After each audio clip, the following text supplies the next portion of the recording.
Well, guys, it is either not as hot tonight, or I got my dog drinking, or I got my AC on early enough, because about an hour ago I was like, I could probably do this, and I thought, let's have the dog drink some more. Okay. Anyway, I thought, I'm just going to let it keep going, make sure it gets as cool as possible in here. I looked at noise canceling microphones because the one that I have bought isn't. So at that point, it really doesn't make much difference to have, the camera mic or just the, separate one. So I was like, I didn't love it. And I spent a lot of money on one that was supposed to be good. Yeah. So I looked for the best noise canceling one. And guys, what is supposed to be the best for this kind of thing are those ones that look like you're holding a mini winter boot with all the fur, and I think I would go nuts having that thing tickling my neck, and I'm not going to hold it. I'm not holding a mic. It's not going to happen. So I don't know what I'm going to do. We'll figure this out. But right now, instead, I'm going to try not to be too chatty. Hey, I'm going to try. I'm going to fail, but I'm going to try, because you can only get better if you try, right? Yeah.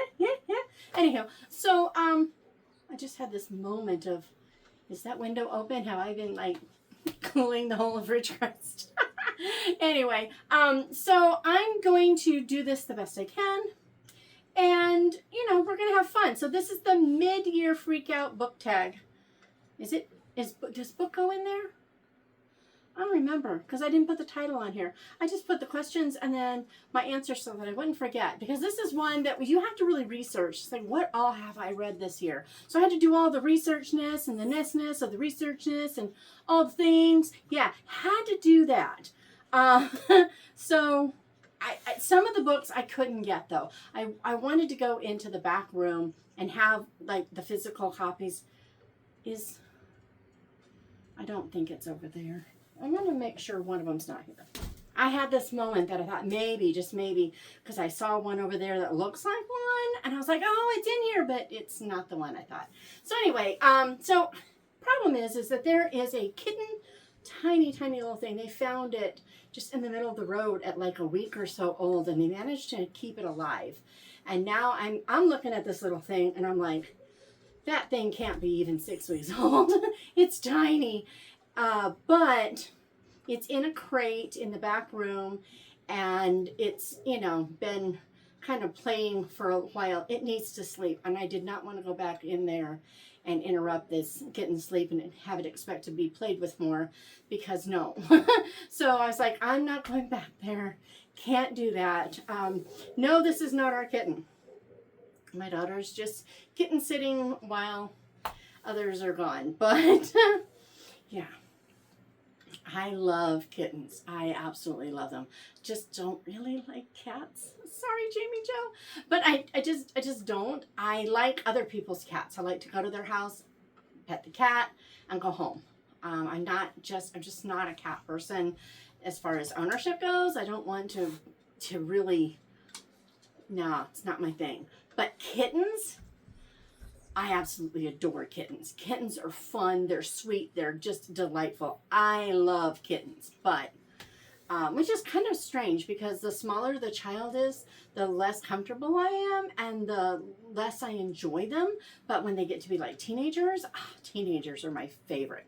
So why am I like the reverse with kittens? I don't know. Anyway, so mid-year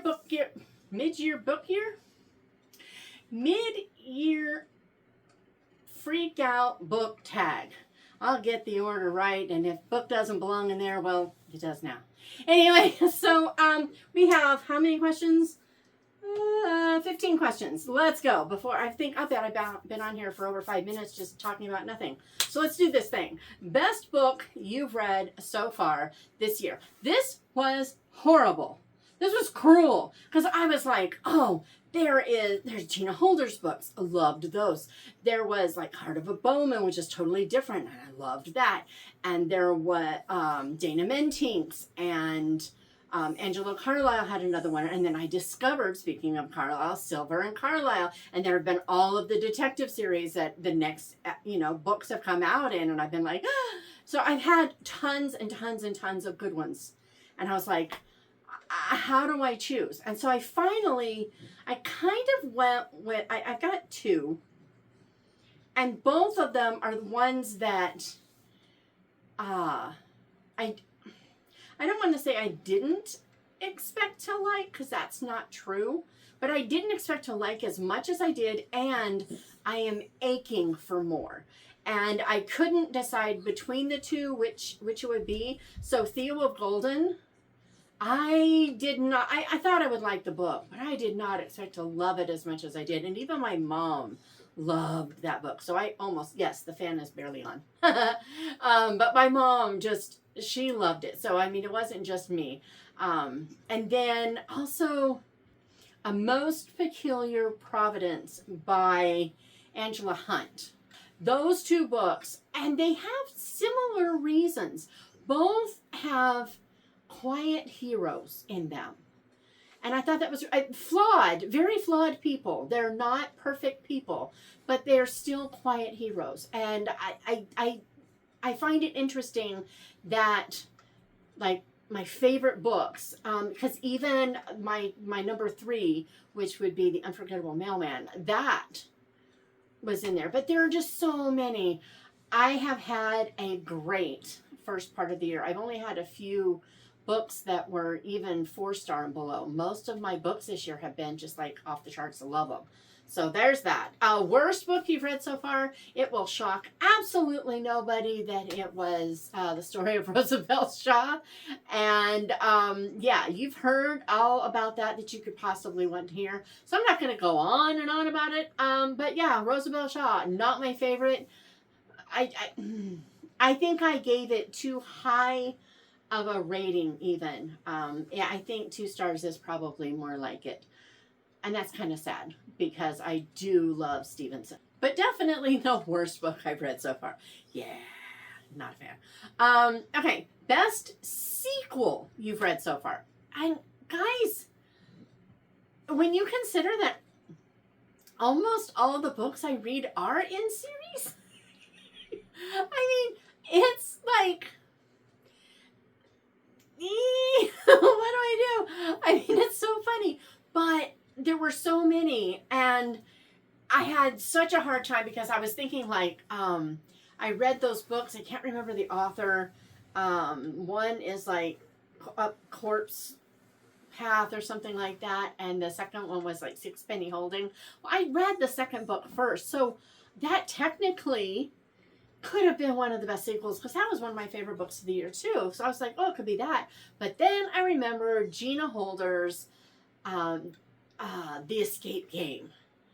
And The Puzzle Within. I knew I was going to love The Escape Game, and I suspected I would love it most. Okay? I went into it knowing that. But I loved The Puzzle Within so much that I wondered if, once I got done with it, if The Escape Game really would be better. You know, is it even possible because The Puzzle Within was so good? Yeah, The Escape Game was that good. It was awesome. And there were others that I read that were sequels that could have been just as good, just as great, you know, like, oh man, there's so many, guys.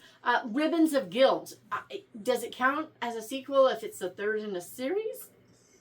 Sequel to the second and the first? I don't know, because Ribbons of Guilt by Laura Thomas, that absolutely, whoa, that blew me out of the water. I knew I was going to love it. I've loved the first 2. I knew it was going to be so good.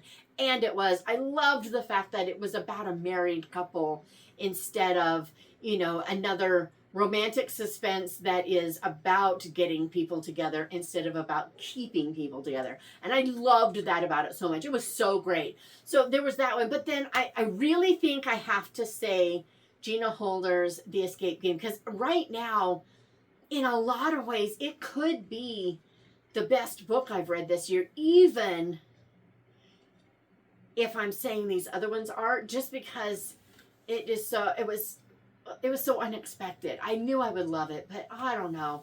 It's so hard. Guys, these questions are cruel. Why do we do this to ourselves? Okay, what number 3. No, that we did number 3. That was the best sequel. 4th, worst sequel you've read so far this year. And here's the deal. I have not read a bad sequel this year. Not a bad sequel. I've read a couple that weren't my favorite first books in the series. You've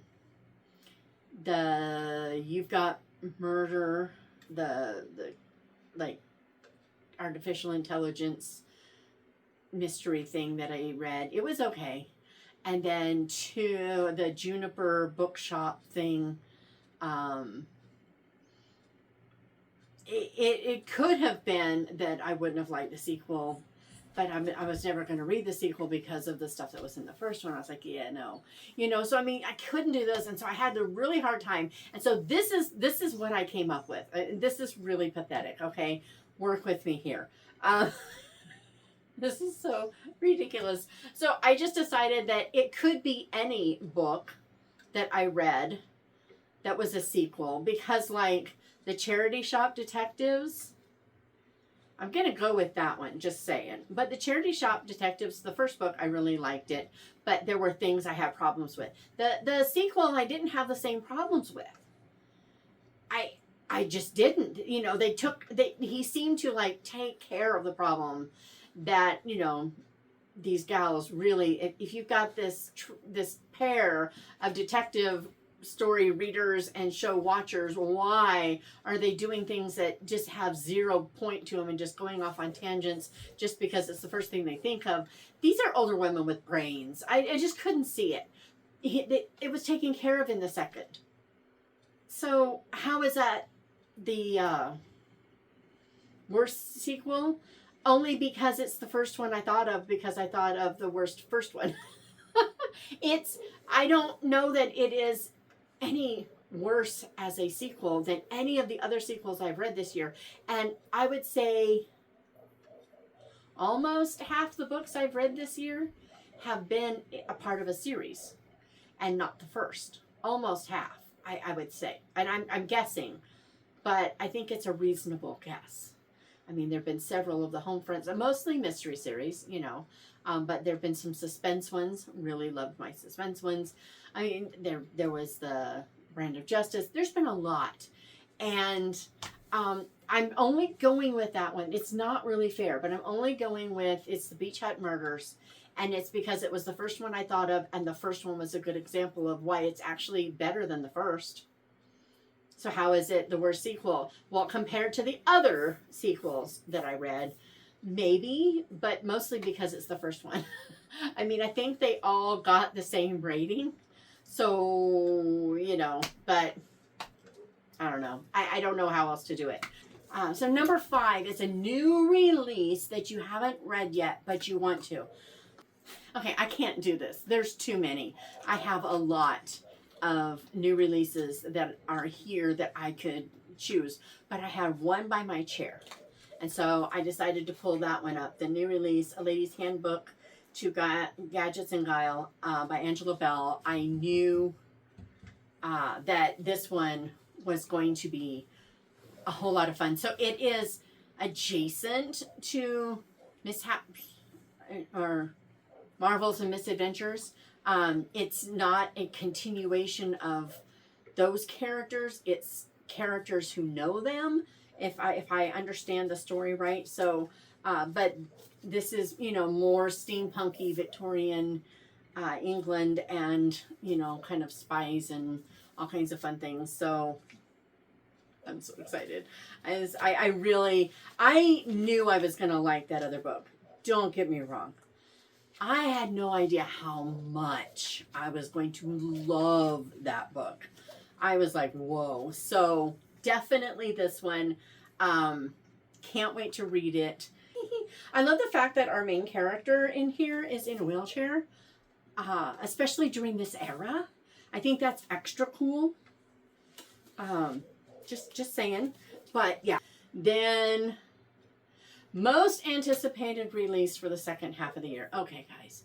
this was tough. There are other books that I could mention, okay? There are. Because, I mean, there's more Homefront sleuths coming out. There's more secret detective agencies coming out. There's more Benedict Brown books. There's another Carlisle and Silver coming out. So I have a lot of series that there are new books coming out that I'm really excited about. Christmas stuff is coming out. Rosanna M. White, last year, she had, in digital only, you could only get the audio or the Kindle. She had the Christmas book flood, that, you know, Christmas in Iceland in World War II, right? Well, this year we all begged, and so the publisher, Tyndale, said, okay, fine, we'll release a paperback. So the paperback is coming out next month. And so, I mean, I could have said that easy peasy lemon squeezy. Guys, if you wanted that book, please go buy it for one major, even if you're not going to keep it, you want to give it as a gift, do something. But for one major reason, we all asked for this book. So many of us asked for it. If we don't go buy it, the next time that we're all begging for a book, they're not going to do it. We have to be able, they have to make, if they don't make money, they're not going to be there to publish more books. So, if you can afford it, if you have someone that you want to give it to or a place for it in your library, please, if you're one of us that said, please, please, please, yeah, go pre-order the book, go buy the book, do something.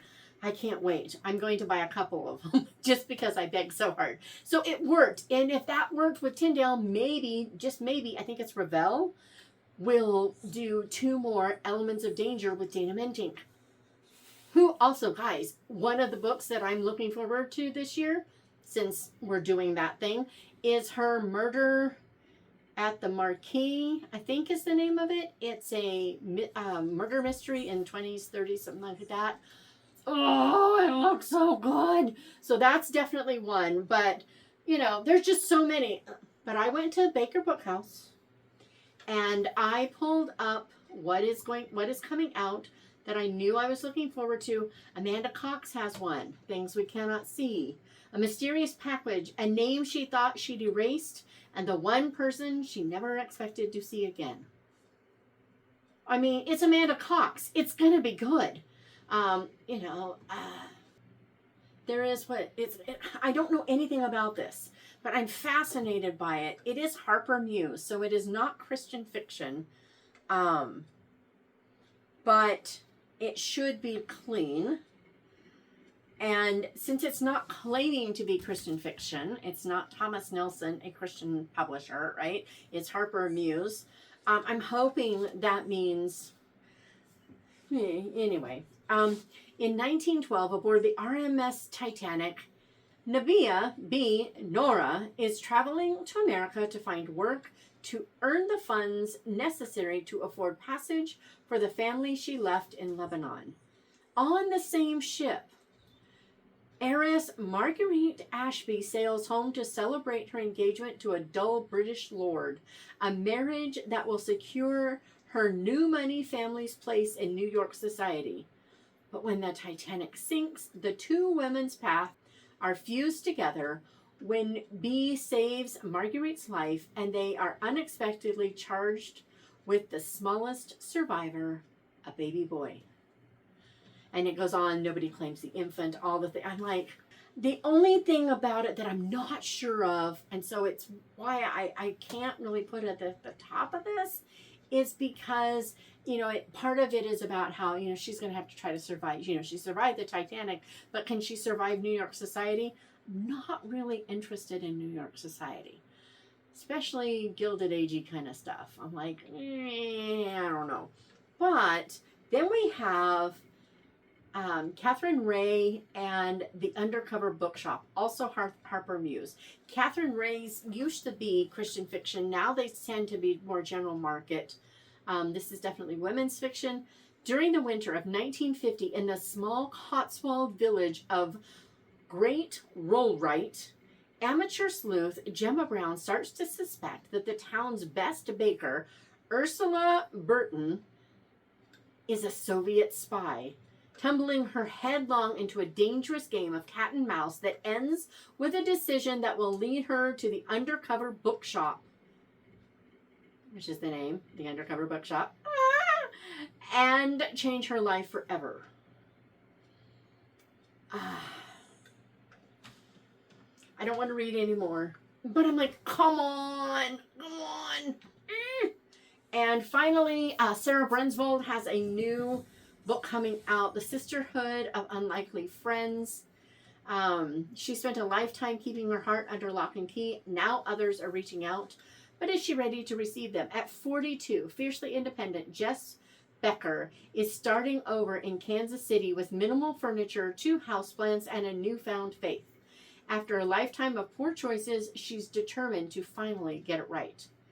When she befriends her 14-year-old neighbor and agrees to drive her to church, she's swept into a caring community where she meets Reva, a wise mentor figure, and Osti, a troubled young woman. Jess reluctantly opens her home to pizza nights with her new friends, unwittingly opening her heart to a sisterhood of faith. And it goes on. I'm like, come on, this sounds so good. I'm just like, okay. And it has a feel, that description has a feel for the Second Chance Trailer Park by Katie Powner that I'm reading right now. So, I mean, so of all of them, the one I'm most eager for is probably either this one or maybe the bookshop. What is it called? The Bookshop of Secrets, or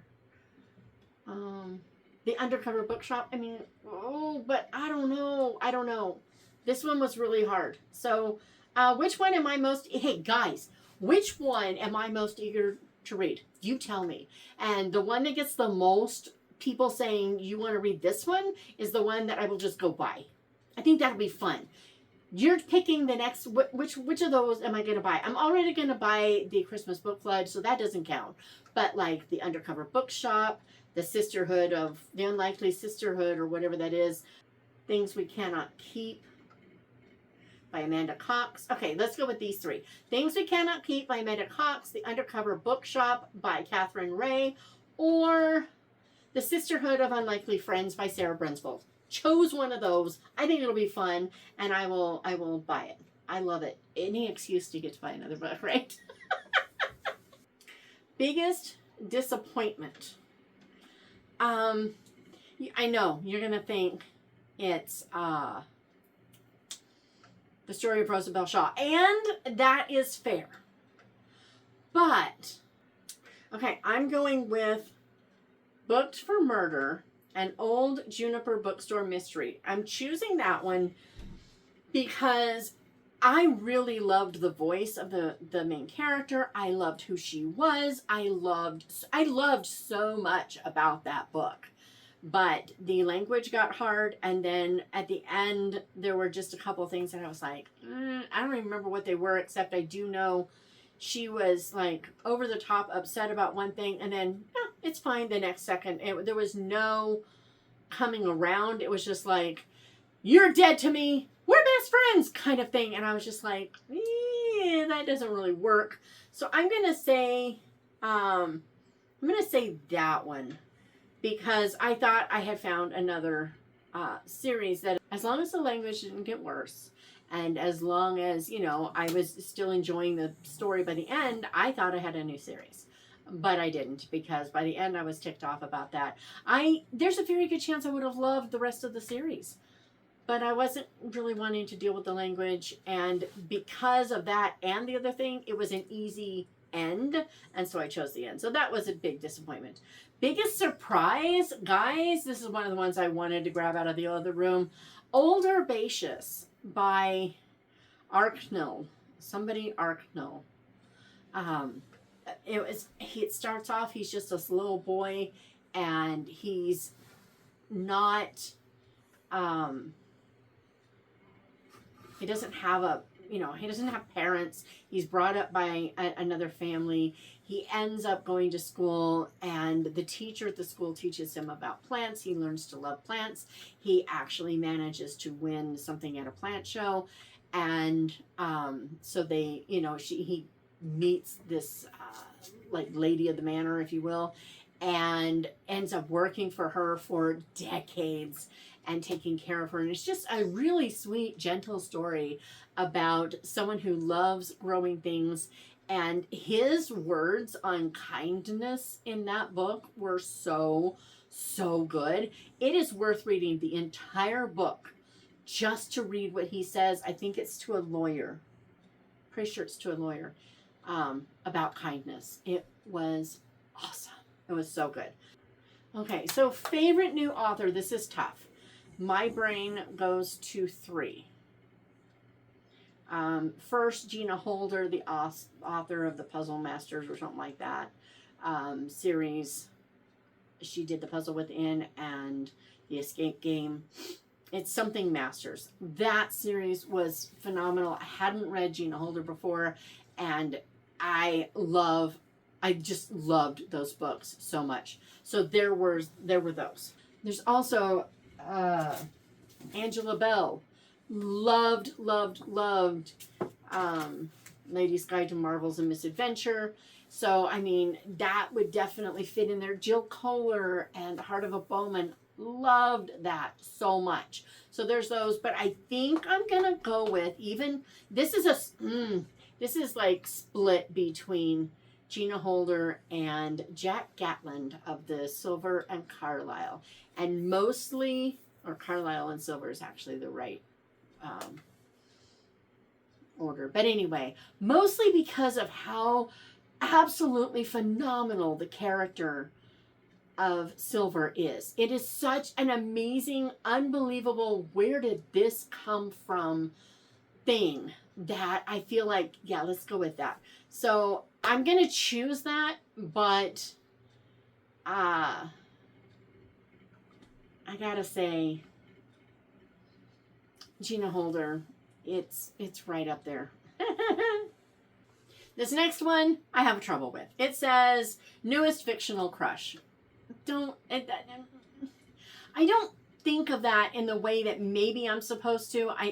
When I see it, I feel like they're talking book boyfriend. I don't do book boyfriends. It's not really a thing. But I was like, but I can do my favorite male character because I'm a woman. If I was going to have a crush, it would be on a guy, right? So I was like, okay, who's my favorite male character that I've read this year? And I had trouble with this one again. See, these are so hard. It's like, how do you choose one, right? So I first was flipping between 3. First off was Theo from Theo of Golden, because I really do love who Theo is. I love his heart. I love the fact that he is totally flawed too, and we get to see it. I love but he's such a hero, and he's such a sweetheart, and he wants to do the right thing, and it just, love that about him so much. But then again, I mentioned Silver. He is a phenomenal character. I love who Silver is. He's awesome. And I can't tell you why. That's the worst part about him, is that I can't explain why he's such an amazing character. It's like it would ruin the series for someone. It would absolutely ruin it, and I can't do it. But I love him so much. So there was him. And then from A Most Peculiar Providence, there's Joshua. I think that's his name. Pretty sure that's his name. Love that character so much. He, again, is not perfect, but he is a hero. Again, kind of like Theo. They're the unsung heroes, if you will. You know, just kind of quietly doing their heroic things without having a clue that it is heroic, right? But then, guys, I changed my mind. My new favorite male character this year is Henry from The Unforgettable Mailman. This guy who is battling dementia and, struggling with remembering his wife accurately, his own life accurately, all the things. What he can remember is that the post office is not delivering mail, and that's not right. So he stole some, and it's his job to get it delivered. That's all he can remember. And he's got a list, and he's going down it. He takes off from Chicago, delivers a bunch in Chicago, and then he ends up in like North Dakota and Canada and Minnesota. And does he go all the way down to Kansas? I think he goes all the way down to Kansas. I mean, he ends up in quite a few places, and he is just determined, and the effect he has on people and the love that people have for him. And it's just, so yes, Henry, because Henry. I just, that it was one of those things where that was so hard until I thought of him. And then I was like, yes. Number 11 is your newest favorite character. So since I twisted the other one, I decided to go for female. And guys, this one was hard too. There have been a lot of great female characters. And one of the reasons that most of them I've loved so much has been because they aren't perfect people. They are flawed, you know. What's her name in Nightfall in the Garden of Deep Time? I don't know where it is. I thought it was right here. Kelsey in here. She was, she was definitely very flawed. In the Escape game, that gal was always so certain she was right, to the point that she could get annoying, but you were really excited for her when she wasn't right because you could see that she was growing and changing, and I love all that. But there was one character. So in Sixpenny Holding, her name is Marion somebody. And Marion has been taking care, I think, of her mother. Could have been her father, but I think it was her mother for ages. She takes her inheritance. She goes to this place, Sixpenny Holding, that she had been to as a child, I think. And she moves in, and she's going to write her book. But then her niece is dumped off on her, and then another niece comes to stay with her, and all the things that she plans for her life isn't happening. And it's supposed to be this mystery, like this guy has escaped and they're in danger from this guy maybe, and they don't know.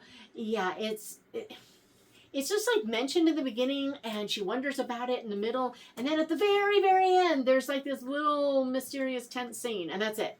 So it feels very D.E. Stevenson to me, just a very domestic, wholesome story. But I just loved who she was and how she had ideas for what she wanted for herself, but she was open to that change. That was awesome. So there's that. Oh, there's her name, Marianne Stanford. Anyway, book that made you cry. Okay, guys, I don't cry. Once in a very, very, very long while, heroism will get to me and I will choke up. But generally, it's just not a thing. Like Harry Potter, when some significant people in that died, I got really choked up. Didn't really cry, but I did get choked up. In the Anne books, when Anne is in her house of dreams and that happens there, not saying what it is, but something actually a couple of very heartrending things happen there, and I get choked up. But usually it's just not usually my thing. But if I were a normal human being who actually has functioning emotions, I think it would have been either Theo or The Unforgettable Mailman, because both of those have scenes that were emotionally wrenching. I just didn't cry. So anyway, book that made you happy. This is a weird one. This is the one I kept coming back to, and it's odd because my brain is like, The Homefront's loose. I got a new one. It's out. Yay! So, there were that kind of thing that books I'd been waiting for came out, and I was really happy. But I was like, no, don't do that. What about the actual content in the book? And there were several. But the one that kept coming up was Nightfall in the Garden of Deep Time. This one, I really can't talk about it without major spoilerage. But because there's some magical realism and there's some stuff that goes on, and it would just really give stuff away. But It's like I said, it's Adorning the Darkness by Andrew Peterson, which is a nonfiction. It's like she read that and said, I'm going to write it as a story so people can understand.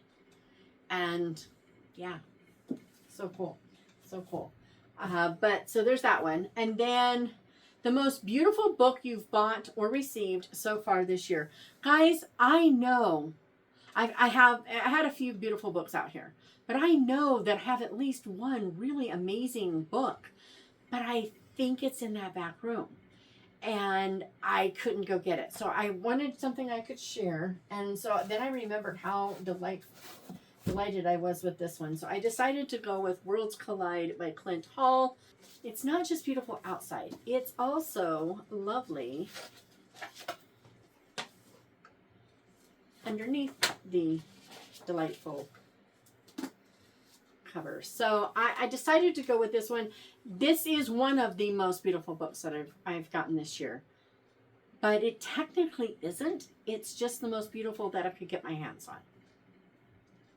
What can I say? But isn't it just gorgeous? I just love it. I don't know what the light is doing to it. I can't see because it's in front of my face. But anyway, just absolutely beautiful. So, most beautiful book. I'm going with that, even though it really technically isn't. Sorry. Okay. And then, what books do you need to read this year? Okay, so I'm going to get up and I'm going to take it over here and I'm going to show you. Because they're here. And it'll be easier. Okay. These are my Chantal Reads All Day Challenge books. Beyond Mulberry Glen.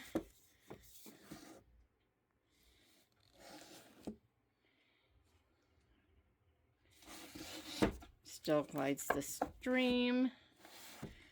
Cat Among the Pigeons. The Reading Life. C.S. Lewis. The Bletchley Riddle. And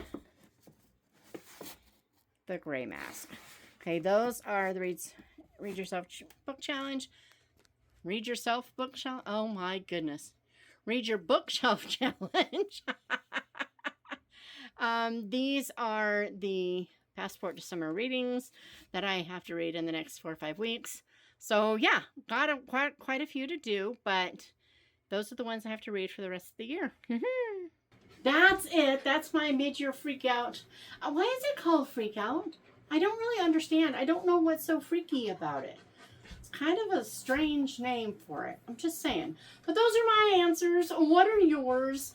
Which ones, again, of those 3 do you think that I should read? The something bookshop. Undercover Bookshop. The Amanda Cox one, whatever that was, and the Sarah Brunsvold one. Something about unlikely friends. So, I mean, there's those 3 books. What We Can See or something like that. Like Cox, I don't know. But there's those, you know. And, but also, like, I'm going to have the questions down in there. Answer them if you'd like to. Tell us what we need to read. We're all here going, what do we do? What's available? Well, yeah, let's go with that. And I'll see you on Monday, hopefully with more books that I have finished. I don't know if I will. I haven't. Okay, so I have been reading, but I've been reading all the wrong things. I'm just admitting it here and getting it over. I've been listening to Krista's narration of some of my books for reasons I can't even explain. Because reasons. Actually, that's not true.